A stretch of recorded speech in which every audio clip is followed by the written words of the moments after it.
Thank you. Okay, it's my pleasure to introduce Steve Kenzie. He's Executive Director of the United Nations Global Compact Network. He's managed the Secretariat of the UN Global Compact Network UK since 2008, providing support for UK-based endorsers of the UN's Support Sustainability Framework. He was previously a program director at the International Business Leaders Forum, leading projects across a wide range of responsible business issue areas. Prior to joining IBLF, Steve was the founder and managing director of a successful retail sports equipment business in Canada, which was Cheapskates. He has a business of commerce from the University of British Columbia and a Master's of Science in Business and Environment from Imperial College London. And Steve, the 17 Sustainable Goals of the UN is a fitting topic for the opening of our Women10 Spring session, since our theme is healing. So please welcome Steve Kenzie.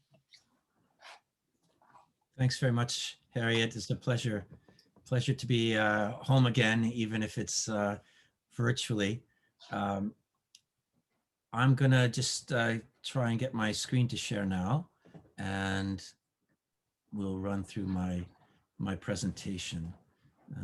Okay, that's step one. And, perfect. And now I want to just make it into a presentation. There we go. Can you see that okay? Yes, we can, Steve. Thank you. Okay, so my intention today is to tell you about, just very briefly, about the UN Global Compact. That's my day job. And then that links very nicely into the UN Sustainable Development Goals. And at the bottom of the title there, it says the future we want. And that's a really important concept in the discussion of the Sustainable Development Goals, because that's really what it's all about, is how do we create that future that we want. So I'm going to talk about Global Compact, then around the Sustainable Development Goals, really three key themes. What are they? Just in case you've not heard of them, which is quite normal, especially in Canada, unfortunately. Why should you care about them? And what can you do about them? And hopefully we'll come away from today with a bunch more activists seeking to drive this agenda. And so, as I said earlier, do please feel free to put questions into the chat, and I'll try to incorporate that into my talk as we go along, or else I'll circle back to anything that is missed at the end. So the Global Compact, it was launched in 2000 by then Secretary General Kofi Annan, and it would come off of the back of the 90s were the decade when globalization in the economies really took off. We had companies changing their business models from being the manufacturers of stuff to just being the designers and marketers of stuff. And all of the manufacturing was pushed off to lower cost jurisdictions like China and Vietnam, typically Southeast Asia. And the problem was that standards of working that would not be acceptable in North America and Europe were adopted there in pursuit of the lowest cost of production. And so we had scandals like Nike being found with young children sewing their soccer balls, and real stuff that would never be permitted in their home countries, but somehow it was happening there. And Kofi Annan's vision was a global compact of shared values and principles that would give a human face to global markets. What we had then was a situation where this globalization was working for some, but it was not working for others. And that meant it wasn't working. And so the idea of the Global Compact, the compact, was a set of principles, these shared values that companies operating globally could adopt, and then they would project those international standards through their operations wherever they happen to be in the world. So we started with just 40 companies back in 2000 when it launched. Now we have over 13,000 businesses, another 3,500 non-business organizations from 160 countries, and there are 69 local networks like the one that I run that support the signatories to this initiative in delivering on their commitments. The 10 principles are in the areas of human rights, labor standards, environment, and anti-corruption. And what makes them truly universal and gives them real power around the world is that they're all drawn from UN treaties. So it's not like when we take these principles to Angola or Chile or Thailand, that they can come back and say, well, these are Northern principles or Western principles. We can say these are everybody's principles. You can't just say, this is the way we do business here. Child labor is okay here. Paying bribes is okay here. That's the way, it's our culture. Well, your country signed up to these treaties just the same as mine did. And this is the way we're going to do business. And we expect you to do business this way as well. And so the principles are principles. They're quite high level. But also, I think if you read down through there, there's not a whole lot there that you can argue with. And that's the point, is we needed something that was truly universal. And so to join the Global Compact, we need a company CEO to write a letter to the UN Secretary General that says, I will operationalize these principles in the way my company runs all around the world. And that letter goes up on the Global Compact website. So it's there in the public domain. So when that company fails to operate to the standard that their CEO has made a public commitment to, it gives regulators, employees, customers, something that they can use to push them to raise their performance to an acceptable level. The Global Compact is on a mission to turn, and more specifically, this is my mission statement for the UK network. We want to turn global momentum on sustainability into practical local action. There's this, I'm sure you've all heard this idea of you think globally, but act locally. And this is really, it's absolutely true. You don't reduce carbon emissions to fight climate change at the global level. It's at the local level where somebody's driving their car less, or not cutting down that tree, or using less plastic. And so that's our mission, is to help business push down sustainability right down to where the impacts are really happening. We have 3 pillars that guide our work. Firstly, we want to inspire business ambition to deliver on the global goals. Secondly, having raised ambition, we want to enable the action. So we do a lot of education, a lot of training on what is good practice. How can you bring that into your business? And then thirdly, shaping a responsible business environment, because that's the playing field. And if you're in an environment where all of the government policies are working against sustainability, it makes it very hard for you to run a sustainable company or for you to lead a sustainable life. If the community in which you live doesn't offer recycling, how can you recycle? So we need to influence that bigger environment as well, because that puts a ceiling on our ambition, and we absolutely need to work on that. Some of the areas in which we work, this is getting, again, a little specific and a little more business oriented, but we have programs on making global goals local business. That relates directly to the Sustainable Development Goals and how do we get them working at community level. The Young SDG Innovators is a program where people under 35 come and work with us for about 6 months to specifically learn an innovation mindset, because solving these problems, we're not going to solve them with the old ways of thinking.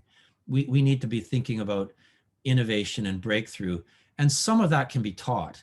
And part of you can't teach creativity, but you can teach a mindset where you have an openness to creativity. And that's the idea here, is just opening one's mind to, instead of thinking about solutions that will lead to incremental change, we're looking for solutions that lead to breakthrough exponential change. And that's the objective there. Business ambition. Yeah. Sorry, Steve, there's a question in the chat.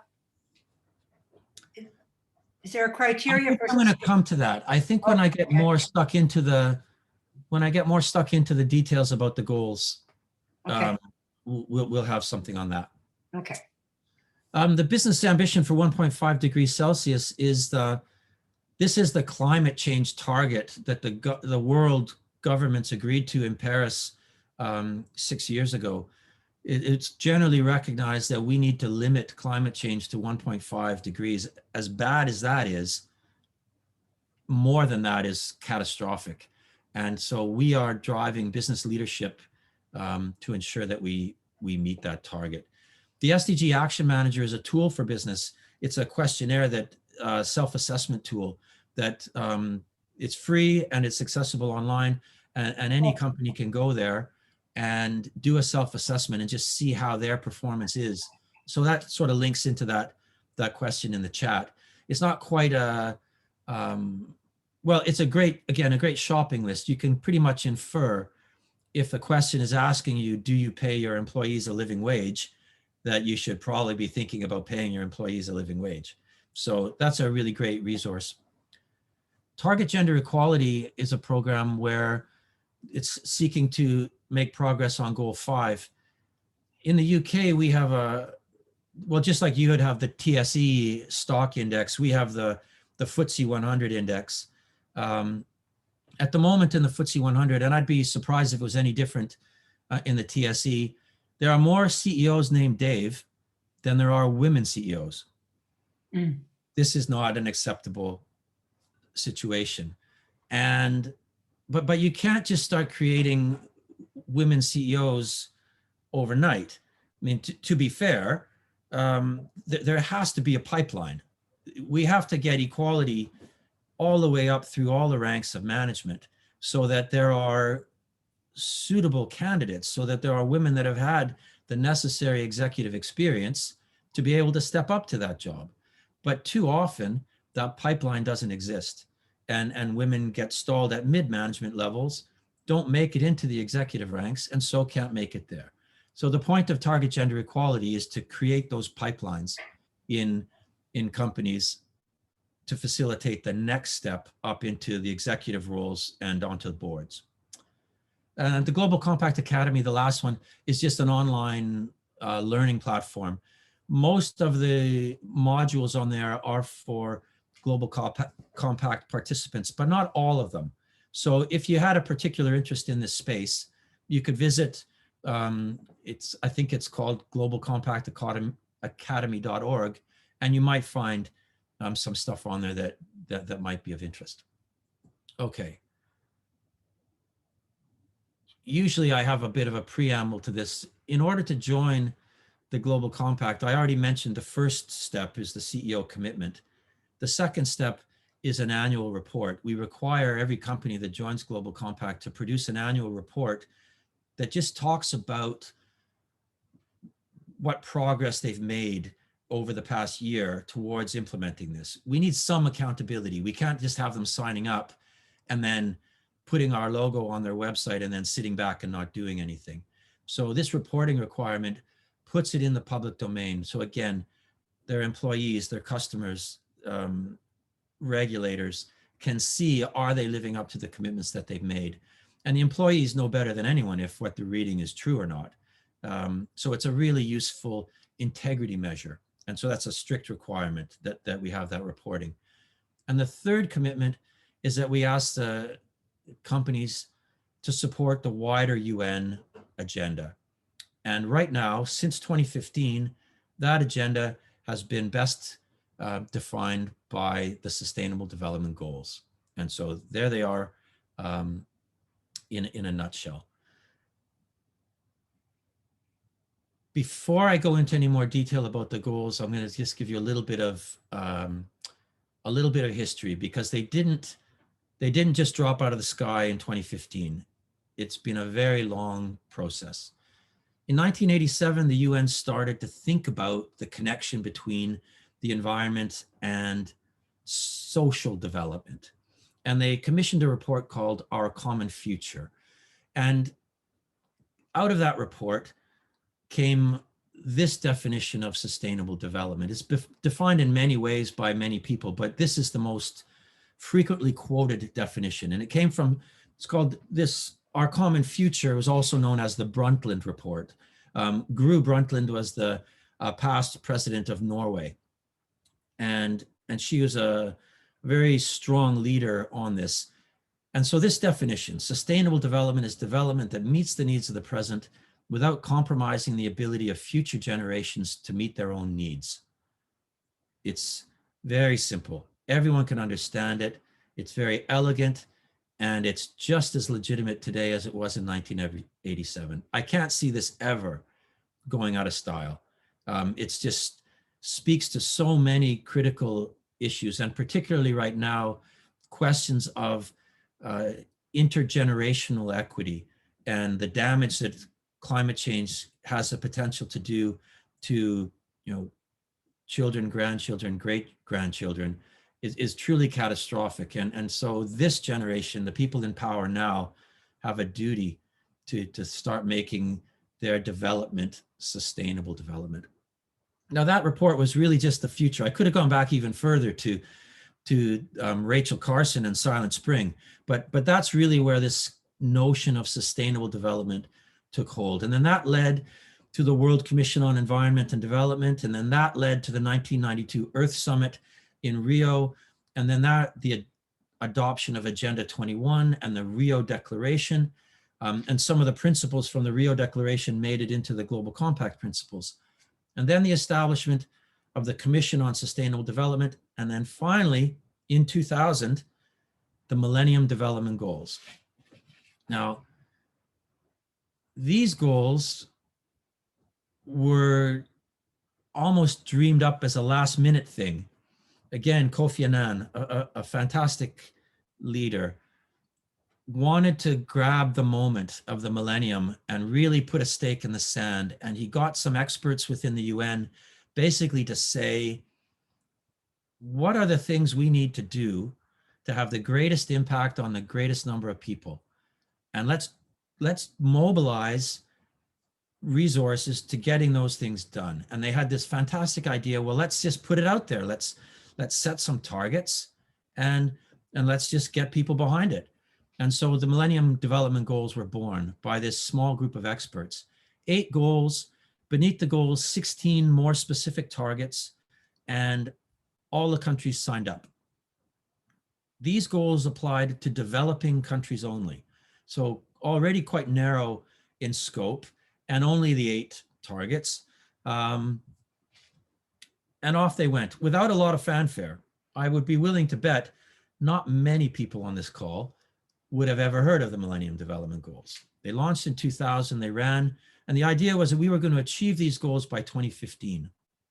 Well, no surprise, we didn't. But we made extraordinary progress. Unlike anything ever seen before. The objective of mobilizing resources around these objectives, that was proven unequivocally that this method of mobilizing resources worked. And so as we were approaching 2015, in fact, 2010, people are starting to think, what are we going to do next? We know we're not going to make it, but we know this is the right thing to do. Well, we need something to follow on. But now the stakes were too high because everybody could see how important it was. And I was involved in a malaria project at this time. And as you see in goal 6 here, malaria specifically mentioned. And the people working on malaria were able to leverage that to raise funds. And it was tremendously powerful. And they were afraid, because of the success they'd had, malaria was no longer the absolutely most pressing issue that it was before. And they were afraid that if they got downgraded and weren't a headline goal, their ability to raise funds going forward would be severely impacted. Well, that's true across the whole piece. Every special interest now had a really strong interest in defining these goals. And the UN knew it, and they knew that they couldn't just have these small group of people in a basement at the UN sorting it out. And so that kicked off the biggest consultations the UN has ever done. And the question was to define what is the future we want. And they spoke to literally hundreds of thousands of people. In 2012, we went to the Rio +20 summit. So 1992 was the Earth Summit. They met again in 2012. And the strap line for that whole summit was the future we want. And at that point, they announced Sustainable Development Goals would be drafted to follow on in 2016 from where the Millennium Development Goals left off. And the results of those negotiations are this. And so we went from 8 goals and 16 targets to 17 goals and 169 targets. And so you can see the impact of all those special interests. But, and there was criticized for that. Many would say, if you prioritize everything, you're not prioritizing anything. And that's absolutely true. But equally true is, this is a tremendously complex situation. The future we want means something a little bit different for everyone, although we have lots in common. And in order to really capture everything that needs to be done, it needs to be this big. And so the SDGs are actually just a part of Agenda 2030, but they're the most visible part and the part that's getting the most attention. Now the goals apply to every country. Every member state of the UN, including Canada, signed up to this commitment that by 2030, we would achieve these goals. So your national government has committed just as much as mine has to this agenda. The goals are tremendously interconnected, and it just takes a little thought to see how any one of these links positively and negatively to the others. For example, if we looked at goal 7, affordable and clean energy. Well, having affordable energy means people in developing countries can have their lights on. And so children aren't limited to reading during daylight hours. So there's a positive impact there on education. There's clearly an impact on poverty because energy doesn't cost as much. There's an impact on hunger because you've got more money left over for food. There's an impact on health because you can heat your home, you can air condition your home. But if that energy is being generated by fossil fuels, now we're having a negative impact on climate. And even if that energy is being generated from hydro, well, then there's a potential for there to be a negative impact on access to water. And now you start having trade-offs potentially because you don't have water to go into growing food. Or maybe it has an impact on goal 8 because now you don't have water for industry. It's impossible to pull one of these goals out and deal with it in isolation. Progress on one goal will inevitably benefit other goals, but we need progress on all the goals in harmony, or else lack of progress on one goal is going to negatively impact others. The last thing I want to say just to this slide before we go in a little bit deeper is running through the goals every step of the way is the idea that we leave no one behind. And this is absolutely critical. And by no one, this is this is women, this is disabled people, this is poor people, this is people struggling from education problems. No one gets left behind. And that's absolutely critical. And why so much of this agenda speaks to how do we help those that need help the most. And so that's a really critical takeaway. And I think it's an ethos that runs through the work that you do as well. So I think that there's great alignment there. Now, I'm not going to torment you with all 169 targets and all the goals, but I think it is valuable to go a little deeper and look at what's behind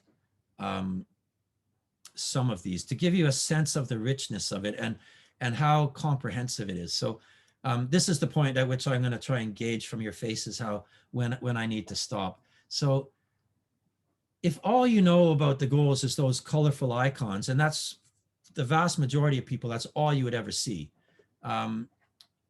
you're really missing a lot. So good health and well-being, the full text of the goals is ensure healthy lives and promote well-being for all at all ages. So right away, a broader agenda. Now, oops. These are the targets that sit beneath this goal. Reducing the global maternity mortality ratio. So that's something that's come straight from the Millennium Development Goals, but it's just been rolled into a broader goal about health. Ending preventable deaths of newborns and children under 5. That's also straight out of the MDGs. Ending the epidemics of AIDS, TB, malaria is straight out of the MDGs, but added into that has been NTDs and all communicable diseases as well. Now, non-communicable diseases have been added in. So heart disease, for example, which is becoming more and more of a developing country plague, as much as it has traditionally been developed countries. But now we start to move into areas less obvious when you think about good health and well-being. And now strengthening the prevention and treatment of substance abuse. I know that's become a global problem, even in smaller cities away from the big centers. I know this is a big issue in North Bay, for example. Having global deaths and injuries from road traffic accidents. In many countries, this is the leading cause of death for young people. We can't think about health and well-being without thinking about how do we make the roads safer. Universal access to sexual and reproductive health care. It's still in too many countries, this is politicized, or I have to be careful now, but obviously religion comes into play when you get into these issues, and it leaves a lot of women really worse off as a result. We need to, I think, try and separate these things as much as we can and make health and pull it out of some of these other conversations. Universal health coverage, reducing deaths and illnesses from hazardous chemicals and pollution. Oops. Just as a point of, you'll notice the targets change from numbers to letters. When we switch to the letters, it's more about the process now, more about things we need to change to bring about those other targets. And so implementing the World Health Organization's framework on tobacco control. Eliminating smoking is one of the single most obvious and easiest things that can be done to improve health and well-being universally. So that's something the UN is pretty strong on. Supporting R&D for vaccines and medicines, increasing financing. So there's one goal, and you can see that it's quite far-ranging. Let's just quickly look at gender equality. The full text of the goal is to achieve gender equality and empower all women and girls. We want to end all forms of discrimination. We want to eliminate all forms of violence against all women and girls in the public and private spheres. We want to recognize the value of unpaid care and domestic work. This is a huge issue that it's already a problem that the private sector don't find a way to value this type of work. But when the government doesn't value it either, we have a real problem here. It's unreasonable that the only work that counts towards a pension is work that's in the public space, and unpaid care work is, if we had to actually put a value on it, it would be enormous. This is a really big issue that is too often ignored. And to the point of the Target Gender Equality Project I referred to earlier, ensuring women's full and effective participation and equal opportunities for leadership at all levels of decision-making in political, economic, and public life. These are fundamental things that we should be governed in proportion to the demographics of the communities in which we live. And so that just stands to reason that half of elected officials should be women. And we shouldn't be messing around with targets that say 20% or 30%. Why are we accepting that? This target is by 2030, 9.5 years from now, our target is to achieve that parity. And I really don't see any reason why we shouldn't. 9.5 years is plenty of time to set the wheels in motion to bring that about. And that's the point of these goals, is to make it happen. Decent work and economic growth, this is probably less relevant for this audience, but the idea to promote sustained, inclusive, and sustainable economic growth, full and productive employment, and decent work for all. So we want more economic productivity, we want more resource efficiency, we want decent work, not just any work. And this is, I know it's been controversial, especially even within my own family. You know, the proposal to raise the minimum wage by such a dramatic jump, but that's what decent work means. And what we're finding here is that companies that commit to paying a living wage rather than a minimum wage, and sadly there's not the same thing, enjoy a return on investment that makes it an easy decision in the end. They never regret it. The reduction in turnover, staff loyalty, productivity, it makes it work. And it puts more money in at the bottom of the economy where it inevitably trickles up. I'm going to take another, well, let me just finish going through this list. We need to reduce the proportion of youth not in employment, education, or training. Critical for the well-being of our societies that youth be working and not wasting years in unemployment. We need to eradicate forced labor. Modern slavery is a shocking global scandal. There are more people living in slavery today than at any other time in history. We think the slavery was from the mid-1800s. There are more people in slavery now around the world than at any time. And most of them, well, now let's be fair, most of them are working in domestic situations in developing countries, but absolutely not all. There's almost certainly people working in forced labor in North Bay.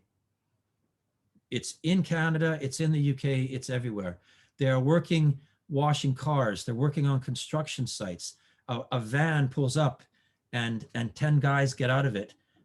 Well, if they don't talk to anybody and they look a little bit hungry, and they all get back in that van and go back to a house together at the end of the day, this is all cause for alarm. There are lots working in agriculture. Any scenario where labor is being purchased in bulk, where a business goes to another business to say, I need workers, there's a risk that those workers are possibly not there by choice. It's an absolutely critical situation, and one that, again, Canada's taking some strong steps at the national level to start requiring companies to be more transparent and more proactive in ensuring that they don't have forced labor in their supply chains, but it's something that everybody needs to be aware of.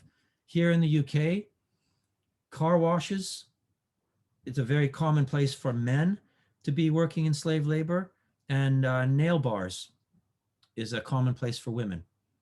I don't know if you have that same situation in Canada, but heads up. And lastly, just protecting labor rights. And here, I just want to get a final dig in, I suppose, a long-running pet peeve of mine with North Bay is this idea of sustainable economic growth. Not all economic growth is good for a community. Just because money is changing hands, it doesn't mean it's actually making your community better off. And to leave no doubt about this, and it may be controversial, and happy to discuss it further in the Q&A, but for me, this is the type of thing where a casino would come out as really having to question the pros and cons of that, and whether a really honest look at that would say we're creating sustainable growth here, or is this just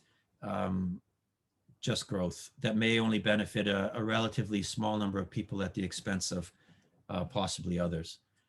Okay, moving along. I included this one just because I know you're all active in the community, and especially with elections coming up, and I think this is quite relevant in North Bay. Building resilient infrastructure, promoting inclusive and sustainable industrialization, and fostering innovation. That infrastructure idea, North Bay has many advantages with clean energy being produced by North Bay Hydro, with access to fantastic water infrastructure. I think just really critical that local government be thinking in these sustainable terms when they are thinking about the city infrastructure, and making sure that they're thinking long-term and thinking about sustainability. Goal 10 is to reduce inequalities within and among countries. And so this is where we really explicitly talk about that, leaving no one behind. We talk in Goal 8 about economic growth. Well, here we're talking about ensuring that income growth for the bottom 40% of the population is growing faster than it is at the top of the population. It's been in the news quite a lot. We've seen how the billionaires have done so well out of this COVID pandemic, and they've just added billions and billions to their wealth, while the bottom 40% are really, really struggling. This is exactly the opposite of what we need to see happen. So we're talking about growth, and we're just talking about sharing out that growth in a way that allows the bottom 40% to catch up. I think this is a reasonable approach, and one that's well documented now, that actually makes everyone better off if we can narrow inequalities in our society. And of course, eliminating discrimination across all of the normal protected characteristics. Okay. Sustainable cities and communities, to the heart of your group. Make cities and human settlements inclusive, safe, resilient, and sustainable. This talks about ensuring that there's safe and affordable housing, that there's reasonable public transport, that the population can be a part of the planning processes, so that communities are being built for the people that live in them and not for special interests. Strengthening cultural and natural heritage, ensuring that the things that we really value are protected. This we might bring to bear the next time somebody wants to develop some of the escarpment, for example, taking away the view that 50,000 people enjoy for the benefit of just a few. That kind of heritage does need to be preserved, and we need to find a balance there that works for everyone. We need to reduce deaths and economic losses from disasters. We already know climate change is coming, extreme weather is becoming more commonplace. It's routine, obviously, for the area in and around North Bay to be impacted by flooding.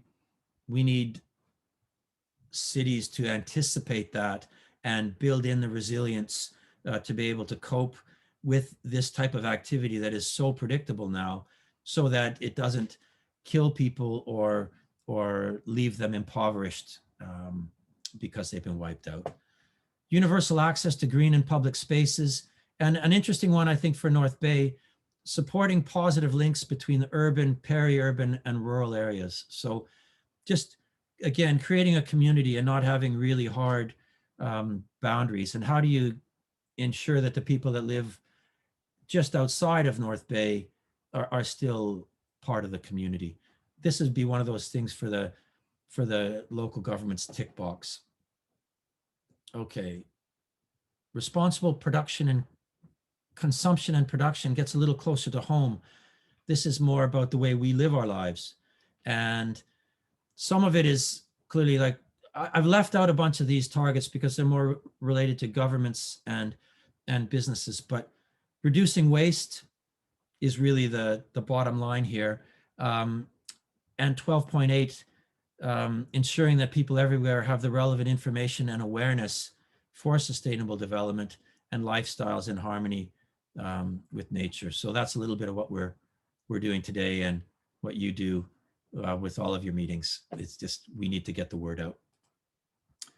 Climate action, it's probably the most important one of these goals, because if we don't fix the climate, it makes it just about impossible to achieve any of the others. So it's all interconnected, but this is vitally important. Life on land, we want to protect, restore, and promote sustainable use of terrestrial ecosystems, sustainably manage forests, combat desertification, and halt and reverse land degradation and halt biodiversity loss. Very ambitious. This is the kind of thing in a community like North Bay, where you're surrounded by such beautiful nature, you can forget that it's at risk. But even in North Bay, it's at risk. When bylaws are passed in a thoughtful moment to protect natural habitat, and then at the first time it becomes inconvenient to have those bylaws, they're overruled to allow something to be built. It just shows how important this is, and that we need to really give some teeth and really take on board, if we're going to protect our community, we need to mean it. And it's critically important. Again, it's all so connected. Okay, I'll take a breath. That's the last one I'm gonna show you. The next segment, oh, should I pause? I'll have a sip of tea. If anybody has any questions, if you want to know anything about any of the goals I didn't mention, I might be able to help out.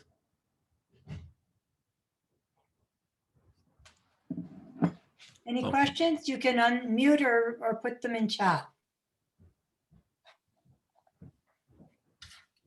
Okay, well, I've been talking about why you should care pretty much all the way through, so this might be a little bit redundant, but I'll start with a composite picture. And again, usually I'm presenting to businesses, so apologies if this isn't quite spot on, but starting from the Prime Minister, this is Justin Trudeau speaking at a UN Global Compact event a couple of years ago. He's actually been fairly strong on the Sustainable Development Goals. And just this year, I think, in fact, just last month, Cabinet Minister made a fairly strong statement of support from the national government for the goals. And so I'm optimistic that you're going to start to hear about it more and see more action. What I think is really key, and the message that I would take to your local government and to any businesses that you know, this agenda is already influencing policy, and it's going to continue to do so in the future. Any smart business is looking ahead and making sure that they are aligned with government policy. That's the playing field. So it's just good business to understand this agenda and get in front of it. If you know that we're headed for a zero carbon world and you're selling something that's carbon intensive, you better wake up and start changing your business model, finding new products, finding a way to adapt. The same is true all the way through this whole agenda. If you don't have any women in senior management in your company or your city, well, it's time that you did. And if you don't act now, you'll be forced to act. And then it'll be more expensive and more traumatic. And so that's the second picture with Mark Carney. This is in regard to a climate change initiative that he's been leading on. And it is an implied threat, obviously. He's produced a voluntary initiative for companies to report on their exposure to climate change risk. It's voluntary now, but if they don't step up and do it voluntarily, he's just letting them know it's going to come. The next one, it's about London, but everybody knows Uber, I'm going to assume. Yeah. Uber came within a hair's breadth of losing their license to operate in London because of their poor corporate sustainability, their poor corporate social responsibility behaviors. They weren't treating their workers right. They weren't treating their customers right. And the regulator basically said, you're not a business that we want operating in our city. And so here's something that this company just thought this was non-financial. They didn't think it was a serious issue that required their attention. They thought that was stuff they could ignore and leave alone. And it almost wiped them out in London. So I think that's a really important cautionary tale, that these things that aren't financial can become financial very quickly if they're not managed properly. In the bottom right, we have some people picketing Amazon. These aren't a bunch of tree huggers that are just picking on Amazon. They're actually Amazon employees that are fed up with the company they work for being so poor on climate change. And so they've gone out and are demanding that the companies step up and do better. The next one, moving clockwise, is a bunch of tree huggers. So this is Extinction Rebellion taking to the streets in London last year. Well, before, I guess it's 2019 now. But this protest, I'm joking when I say it's just a bunch of tree huggers, but I guess, tree huggers don't look like what they used to. I'd ride my bicycle to work, and they had set up a camp basically in Oxford Circus. This is one of the busiest intersections in London. And they parked a boat right in the middle of it and just set up a camp there. And they had it there for at least 2 weeks. And I rode my bike through every day on my way to work. And it was amazing to see who these people were. And so sure, there were some pretty scruffy looking characters with dreadlocks and lots of tie-dye clothing, but there were lots of grandmas, and there were lots of people that were just clearly just regular people. The dynamic has changed. This is no longer a fringe issue. People are recognizing the future we want for our children and grandchildren requires action now. We just can't tolerate business as usual any longer. And people are taking to the streets. And it's not just here in London. When I first made this slide up, there were protests in Hong Kong, Beirut, Santiago, Chile, just about everywhere in the world. People were taking to the streets. And they were specifically, in Lebanon, it was about corruption. In China, it was about their freedom and their governance. In Chile, it was similar. It was corruption. And what kicked it off there was raising the price of public transport beyond what people could afford. And they took to the streets because it was just the straw that broke the camel's back. All of those things are in the Sustainable Development Goals. If governments around the world would actually start living up to the commitments they made, a lot of these protests would be diffused because we'd be giving the people what they want in the first place. The last one is just to say, this is as much as there's a strong moral case, there's an equally strong business case. G4S is a big company that does security, and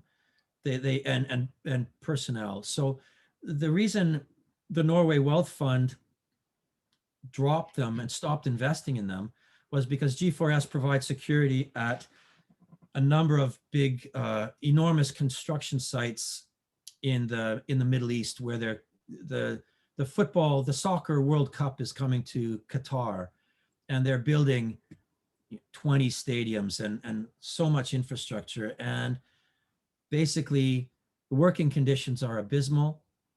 And this company was not doing enough to ensure that they were looking out for the well-being of their workers. And the Norwegian Wealth Fund didn't want to be associated with that, and they divested, causing the share price to fall. And now G4S have actually been taken over since this slide was launched. So again, any business executives that think this agenda is not relevant to them is just wrong. And I guess I would say the next continuation is any human that thinks this agenda isn't relevant to them is wrong. This is really for business. There's loads of money to be made. Any change means investment, means people are out buying stuff for that change. If you're on the right side of this agenda, it's tremendously, a tremendous opportunity for business in that. Okay, I'm going to come back to the impediment. So I'll answer that question in a little while. So I think this is a very pro-business agenda. And that's important if you want to influence government behavior as well. Because we all know that businesses are generating taxes, they're generating jobs. Governments are loath to take action that business is going to object to. Too often, business isn't thoughtful enough about this. They don't take a sufficiently holistic view. It's just simply, don't raise my taxes. And it's just too narrow.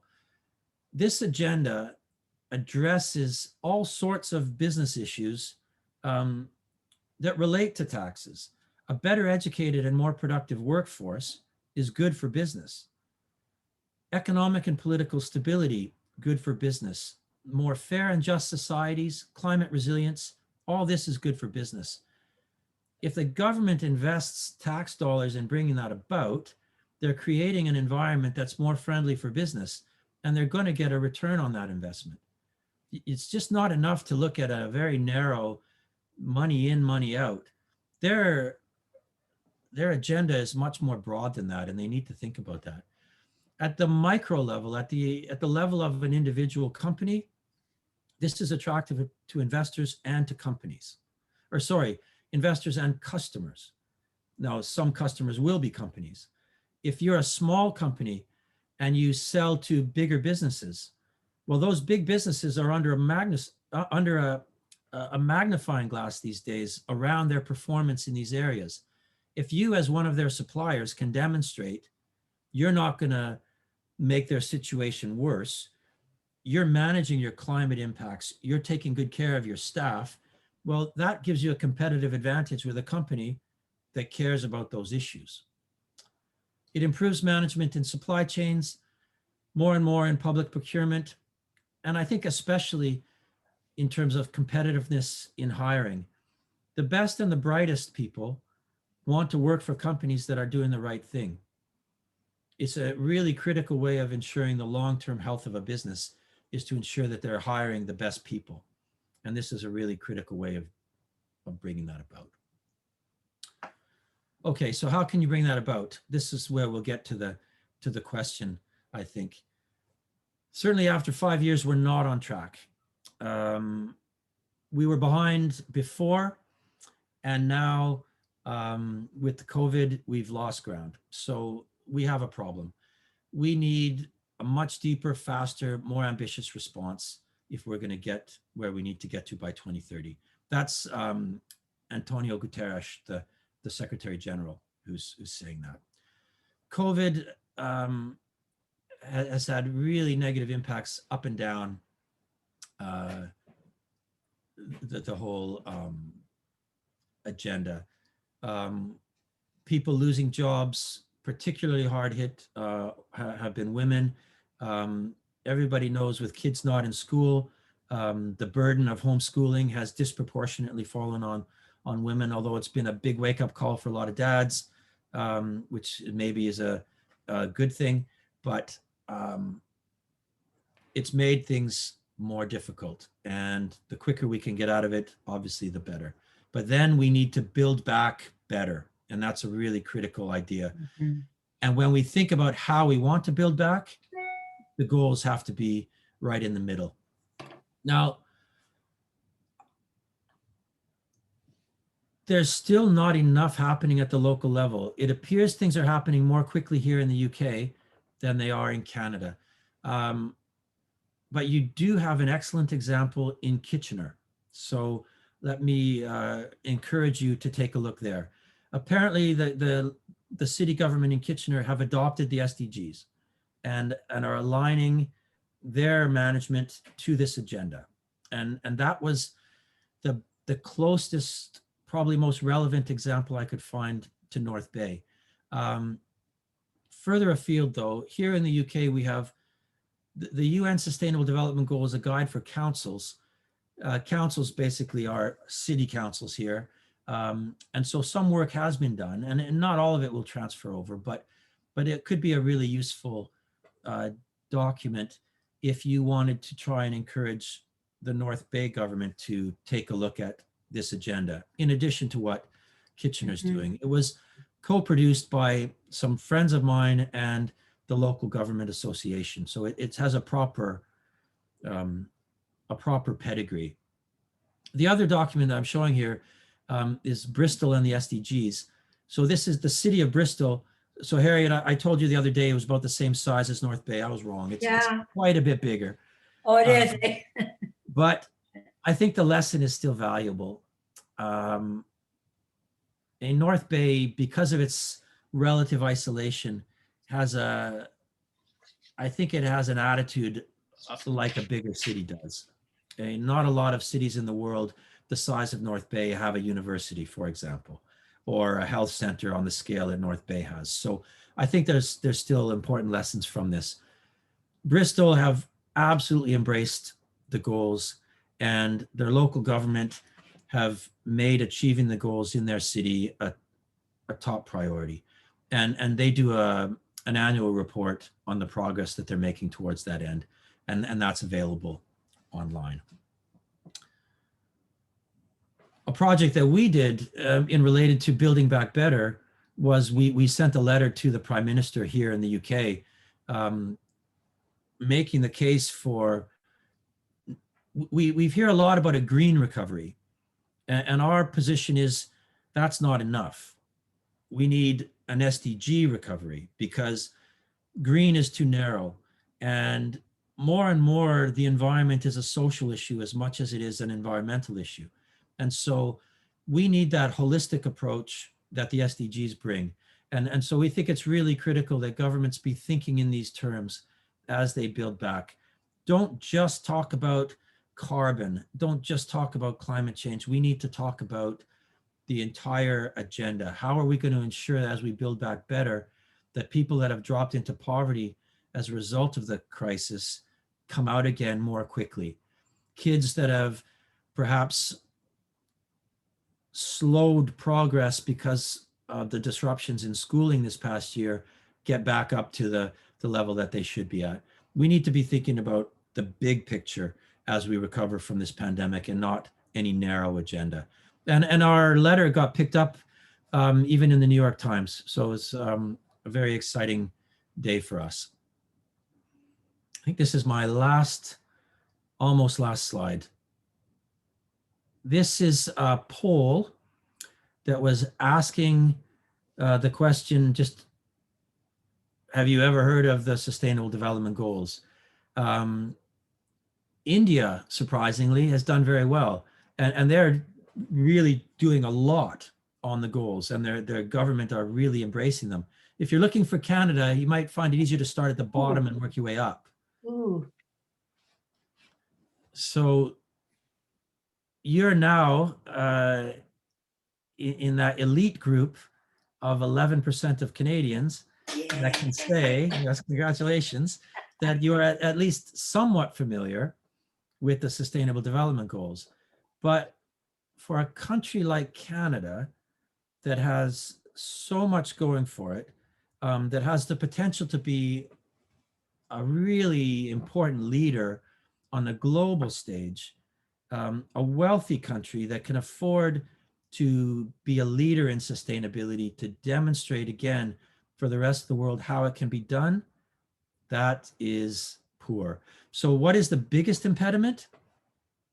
Awareness at the moment. We just don't have enough people thinking this way, that understand that this isn't some fringe movement that doesn't affect them. This is something that everybody needs to embrace. And many people are already embracing it without even knowing. I mean, this your clean, green, and beautiful work is goal 15. This is, it is one of the SDGs. You're just not aware of it. Probably every community group working in North Bay is probably contributing to an SDG without knowing it. And what I think is one of the strengths of this agenda is that it can help to create a common language, and it can help you to see where your work intersects with the work that others are doing. And then you might find that you could find some synergies by working together. And then you can make more progress in the areas where you have shared interests. And if we could do that across, well, just if we could just do it across all the groups that Harriet works with, we'd be halfway there, I think, in North Bay. So this is, I think, is really key. If you could all go out and tell a few people about the SDGs and get them to go and visit the website and get them to start thinking about, you know, are the companies that you're buying things from, are they doing anything about this? Even if they don't call it the SDGs. You know, I know Walmart, for all my dislike of that enterprise for other reasons, they've actually been showing tremendous leadership on climate change. So I have to give them credit for that. They have some real problems on the social side of things, but are you giving your patronage to companies that deserve it? Mm-hmm. And maybe, again, thinking yourself, when you're spending your money by shopping locally, you're probably having a more positive impact on the local community, making it stronger, mm-hmm. than if you're going into a company that's going to ship all their profits out of town. So something to think about. But I think really that's the biggest message. We need to get more people aware of this agenda. We only have 10 more years to achieve these goals. But I think by first making people aware, then I think we can get them excited about it and get them wanting to get on board. And there's loads of material in the public domain. Obviously, my focus is on engaging business, but every one of those 17 goals has people that are specializing in creating materials to help educate and advance the agenda to make it better. I've just put this up, my contact details and the Global Compact Network Canada contact details. The network in Canada is quite a bit smaller than the network in the UK. And I don't know if any companies from North Bay are participating. I suspect not. I wanted to know. So if you have, you know, business connections in North Bay, there might be a real PR coup for somebody to be the first business in North Bay to join this initiative and start making some noise about it. And so that's all I have. I'll stop sharing, and I went longer than I thought I would. There we go. So happy to talk about any of this now. If Well, you've really inspired me again, Steve. I have some ideas that are just popping up all over the place. One is I have the ability to go out and find out who those businesses are locally. yeah, And you've given me a criteria, correct? Or well, for business. So we do have some that are would meet some of the criteria. For example, I can name one is the farm downtown. yeah, It sells only Canadian products. And they have some environmental, we're actually going to tour that store. They have, you can buy shampoo and things like that if you bring your own container in. oh, So there's some, they're, maybe it's not, they're little things, but they all add up to a lot, right? So well, and what's if really valuable in something like that is that it just shows an example that it can be done. Yeah. And we have large supermarkets here that you can bring your containers and refill them. And eliminating plastic has got to be one of the top environmental priorities. Yeah. And every step we can take, if you just think of it even in percentage terms, if you could refill a container instead of replacing it every single time, if you could do that even with a third of the plastic you use, well, if everybody could reduce by a third, now we're talking tons of plastic not going into landfills, not going into the ocean. It's just, it has to start somewhere. And if individuals start by reducing their own footprint, well, that's the only place it can start, really. I'm sure there's some questions, Steve. So, okay, Debbie, go ahead. Thank you. Oh, Steve, this was so enlightening, and thank you so much for bringing this to our attention. I'm curious to know, it's probably easy, I'm curious to know how many countries have actually formally signed on and adopted this, but it might actually be easier to ask you which countries have not. Every UN member state has signed up. So 194. So, and not like, the Paris Climate Accord where Donald Trump pulled out, and now everybody's in, which is, so that even includes Vatican and Monaco and every UN member state. So there's some jurisdictions, I suppose, that are not member states, but, and this is all the more extraordinary when you consider a negotiation this complex, this far-reaching, that was able to get Saudi Arabia to agree to the gender equality goal, to get the USA to agree to that health and well-being goal that says universal health coverage in it. It really is a absolutely incredible achievement of diplomacy that we have this agenda. Now, the more problematic question is how many countries are actually acting on this commitment. And that's not as happy an answer. And there we're seeing really significant differences in performance. And I suppose, sadly, Canada is well within the norm there. Some countries have created cabinet level positions in their government to oversee the implementation of this agenda. Like Finland, Germany, Uganda, Chile, Colombia, they've really embraced it. other countries that we would expect to be showing more leadership have not stepped up. Questions? I have one question. You had a slide there which showed all the global activities and the different groups, like, for example, the young SDG innovators. I was really quite interested in that because there's a lot of younger people that are really starting to take initiatives in those areas. But like, I'd never really heard of that. And how are you getting that to percolate down to university level or young entrepreneurs, that sort of thing? Because unless people know about it, you know, is it brought up in schools? Like, it's, and I think for me, I thought of the UN somewhere out there, and then there was us here.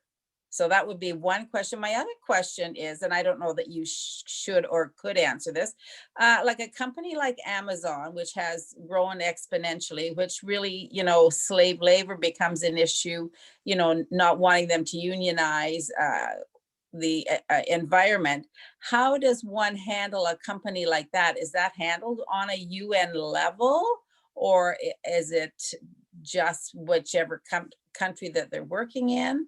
Because it just seems like it's so, there's just so much wrong with that. So there's kind of two different questions there. Mm-hmm. So to your first question, the UN Global Compact's mission, so my job is to change business behavior. So I don't have a specific mandate to work with youth and students.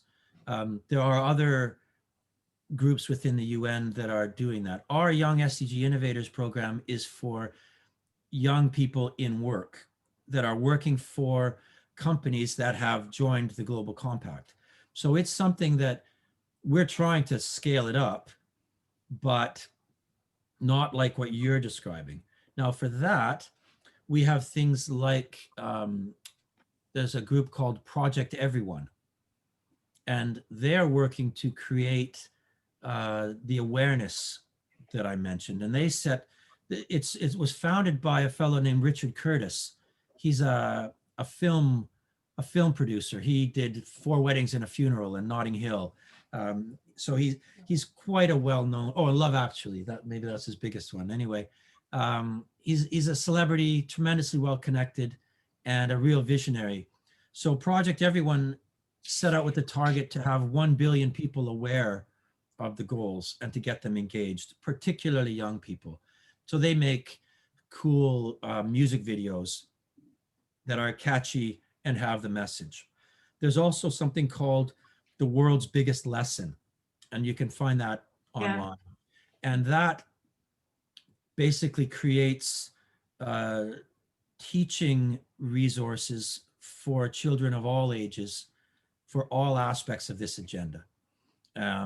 And so here we have some modules, but the curriculum is so crowded, it's very difficult to get something added in. And so you just end up having a sustainability club in a high school or a green club or something. And it has to be extracurricular. So I think obviously that's really important that we try and get it into the curriculum on some level, and the World's Biggest Lesson helps to achieve that. So absolutely agree that we need young people aware of this, thinking this way. Many of them are, but it's just so much easier to get them aware of the facts and understanding what's going on so they don't need to be retrained later. We don't need new businesses being started up by these young people that are unsustainable. We need them recognizing from the moment they open the door, the long-term future is to be sustainable in everything they do. And sorry, I went on such a rant there. The second question. But Amazon and oh yes, Amazon. And it's global. If Amazon were to want to join the Global Compact, we would probably have to say you're not welcome. And they are not in the Global Compact because they have not, they couldn't commit to our 10 principles. One of them is to respect the right to freedom of association and collective bargaining, which they clearly do not do. So this is where we get to that point about my third pillar right from the beginning about the environment for responsible business. We need governments to level the playing field, but not by lowering it to the level that Amazon is at, but raising it to a level that is acceptable. So, and this is coming. I think one would have to be extremely pessimistic to think that governments are going to allow climate change to happen. So it's a bit of a scary, the implications of that are that truly draconian regulations are going to be necessary in the next decade to prevent the absolutely unthinkable from happening because of the climate. Because they've been so soft, so slow to respond for the past 20 years, the reaction when it comes is going to have to be fearsome. They need to start now. They need to start saying to companies like Amazon, you need to go green now. We can't wait for you any longer. They're just too big and too influential. And their abuse, really, I have to say, of being a good corporate citizen by not paying people and treating employees properly, sets a standard that then other companies can choose to follow or may feel forced to follow if they're going to compete. And that's just not on. So it has to be done at the level of government and at the level of consumers. Yeah. Don't shop at Amazon. Don't give them your money, because every time you do, basically we're saying, I don't like what you're doing, but not enough to stop giving you my money. So, same goes for Walmart, same goes for every other company, that if you have problems with their behavior, you need to stop shopping there. And sadly, a step further, tell them why, so that they know they're losing business because of this. Don't leave it for them to think we're losing business just because our ad agency isn't doing a good job, or because we're not bringing in the right products. You're losing money because you don't pay your staff well enough, and that's creating a burden on my taxes because they're not earning enough in their job. And I'm tired of that, and I expect you to pay your people properly. Steve, I see Roseanne has a question that kind of links to that. Should I Roseanne? do that in the chat? Because I think, Yeah, do you think, I can't see it. Can you see it? Oh, sorry. yeah. So it's just, do you think the goal of decent work, decent wage would or should have a secondary goal of decreasing the load on the social assistance programs? I know I'm not specialist in that area, so I'm just sort of a back of the envelope economist on that. But I know that it's a given. We have people in work that are still dependent on social assistance because they don't earn enough, even working full time at the legal minimum wage, to take care of a family. Now, of course, there will be all sorts of extenuating circumstances, and we could say if they spent their grocery money more sensibly, they would go further. And if they quit smoking, and if they did, so there's for sure there's all sorts of things, but also, we gotta walk a mile in their shoes, and it's hard to change when you're in that difficult situation. But one thing, paying people so here in the UK, we have something called the Living Wage Foundation. So it's a thing. And the Living Wage Foundation goes around the country and with basically a basket of goods. And what does a kind of just about reasonable lifestyle cost? And so we're not talking about having an expensive car and all sorts of luxuries. Just what's a decent lifestyle that somebody working full time 50 years ago might have expected was there just due to you when you're working full time. And they've calculated what that should be. So here in London, it's £10.85 an hour is what the living wage is. The minimum wage is only £7 an hour. So a company that's paying the minimum wage is doing everything legally, but their staff can't look after themselves. And so then they're reliant upon food banks or other social assistance. This is going to be the case in any country, in any city. If the minimum wage isn't benchmarked against the living wage, well, then we have a gap. The gap has to be made up somehow. And so I think it follows on that it's going to be made up through social assistance. So, Steve, it's a very complex issue. When I think about, in North Bay right now, some developer felled all the trees on a large piece of property on Main Street West, close to the lake. And I'm wondering, I've been trying to find out who it is and how they got permission to do that so close to water. There's a riparian zone. They're not supposed to be able to do that. I called a few counselors. Nobody knows. Yeah. And, in provincially, the Ford government snuck a what do you call it? A bylaw, whatever it is, into a big bill. They snuck it in and allowed, it took the rights of the North Bay Mattawa Conservation Authority. They downplayed those rights. So now it's easier for developers to develop. And they sold a critical marsh area in Southern Ontario, or started to put it into action to Amazon. And Amazon, believe it or not, withdrew because there was so much controversy within the public and a big backlash. So now apparently the conservative governor is going to go ahead and do it anyways, just to make a point. They're going to level out property. Now that doesn't make sense to me,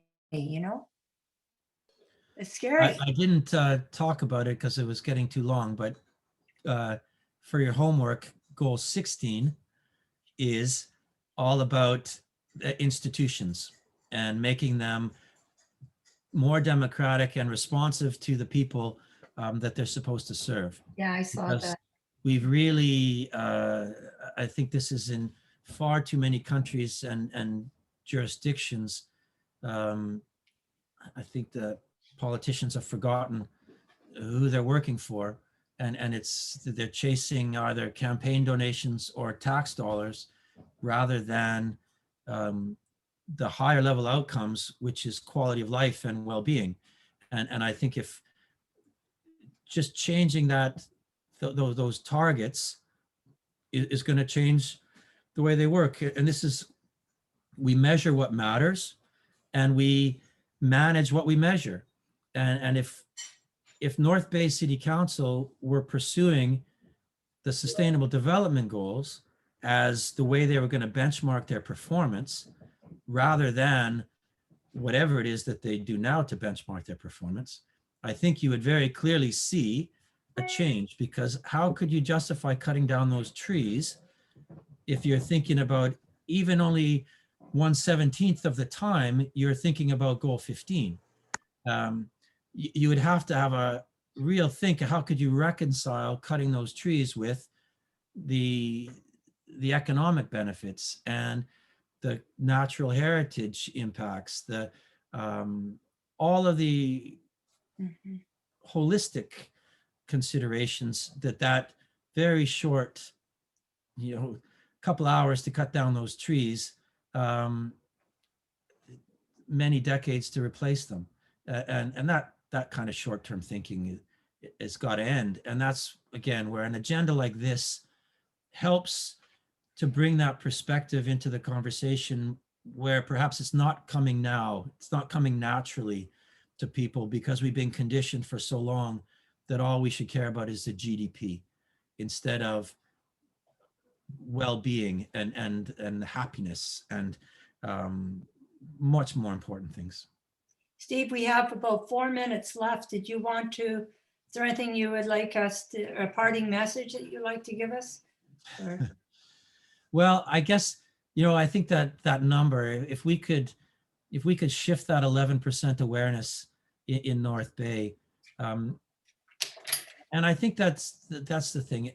It's not critical that everybody calls everything they do by the SDG that it relates to. But I do think there's value in understanding that any positive work you're doing in your community probably is linked up to what others are doing. And I think that idea of using this as a common language, recognizing who your allies are, and that if you come together to push this agenda, it might be more powerful than working independently. And so I guess if we could get, yourselves and the people that are working on other projects, just thinking about that, how you're interconnected, and then, really essential, I think, that we shift the way the local government is running, and then that has the potential to start shifting the way local business is running. And then you start to get a positive effect there. But I think it really has to come from the city recognizing that what is the future you want for North Bay? And let's have a vision for what that looks like. And do they now? And is it as comprehensive as the vision that I presented today? Does it talk about having, proper diversity in the city council, that not just between men and women, but people of different socioeconomic and educational backgrounds, so that you've got proper diversity in the decisions that are being made in the city, that every group's at least got to look in, and that their issues are being taken into consideration. Are they really thinking about grandchildren and what this city is going to look like in 30 years? And if they're not, I would say that's their job. And anybody that's sitting on city council that doesn't have a vision like that, what are they doing there? That's got to be, they got to get themselves above the fray. Let's have a vision that's something really inspiring like this one, and then start spending their time working on that. And let's get them building coalitions from the position of the city council, where they have real power to make the change happen. So yeah, I think it'd just be great if you could all just tell a few people about this, and we could just get some momentum.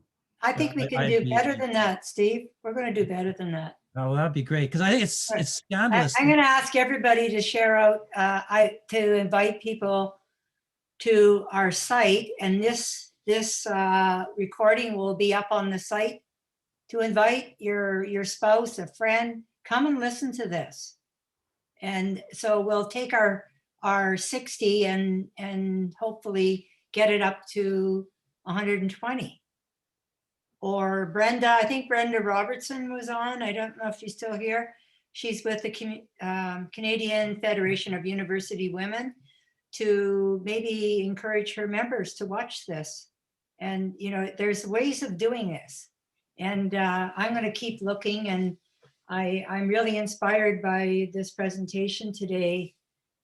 Could you please, I'd like to have an opportunity to talk to you further about the Canadian context, and how we might, or at least our organization might be, looking at the criteria and how we measure up. And I think you have to start with yourself first, and then move outwards, inside out. That's part of our Living Fit Inside Out. So this has been phenomenal. And I just we're going to give you a group clap, no thumbs up, just I humbly am so pleased that you agreed to do this for us. It's just been amazing. Well, my pleasure. I hope to see you all maybe in person next Christmas. We'll see. But we're certainly looking forward to coming back to North Bay as soon as travel restrictions allow it. So it's been a real pleasure to join you. And yeah, I hope I can be of some service to helping you take this further. Well, I'm going to push the envelope a little bit. Steve, maybe a year from now, we can have an update. What do you think? Great. Good. Okay, thank you so much, everybody. you. We're all going walking now. We're going to Oh, be chatting about this. So, great. or most of us are, yeah. So thank you again. Just Okay. amazing. Enjoy So- the sunshine. Thanks. Yeah, and it is sunny here too. Okay. Okay, All right, good night. everybody. See you soon. Yeah. Boy. Okay, so amazing. right at the carousel, Yeah, area? at the carousel parking lot. okay, thank you. Okay. Wow. Wow. What do you That was think? good. Yes, that was good. Amazing. And in fact, it's, it was kind of appropriate. I've been